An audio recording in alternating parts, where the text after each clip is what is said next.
Што би се случило доколку Македонија ги следи германските искуства при формирањето на новата влада и како би изгледала Германија ако ги следи сугестиите на Конрад Аденауер во последната анализа за Македонија, прашува неделникот Република. Во анализата се прави паралела помеѓу парламентарните избори во Македонија и оние во 2013 во Германија, кога Христијанско-демократската унија заедно со своите баварски партнери од Христијанско-социјалната унија добија 310 пратенички места во Бундестагот или 41% од гласовите. Пратеничката група CDU-CSU беше победник на изборите, но не успеа да формира влада сама или со своите традиционални коалициони партнери и слободните демократи, поради што старата канцеларка Ангела Меркел мораше по долги и тешки преговори кои траја 2 месеци да формира така наречена голема коалиција, заедно со своите најголеми политички ривали, социјалдемократите, со кои водеше тешка битка во претходните 4 години.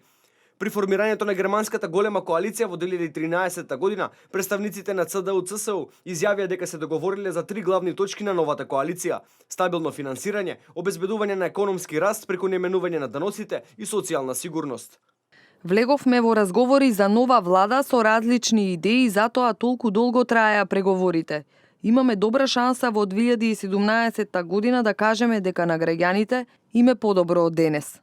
Република анализира дека ако се суди според политичката пракса и по изборите во 2013, кога Меркел не собра доволен број на пратеници за да формира влада, остана на чело на партијата, па според тоа и во најголемите партии во Македонија би требало да остане актуелното раководство и лидерите да продолжат со политичката битка. Уште една сличност меѓу Македонија и Германија има во аферите за прислушување. Од јануари 2014 година во Македонија се случуваат така наречените бомби што ги објави опозицијата, а кои имаат за цел да го урнат имиџот на владеачката партија. Во Германија се случија афери за прислушување во кои беше откриено дека меѓу другото германски државјани за сметка на американски агенции прислушувале германски институции, дека германската национална агенција БНД прислушувала европски политички и бизнис цели за потребите на американската безбедносна агенција НСА, а беше откриено и дека американски агенции го прислушувале личниот телефон на канцеларката Меркел, што никогаш не беше и официјално потврдено.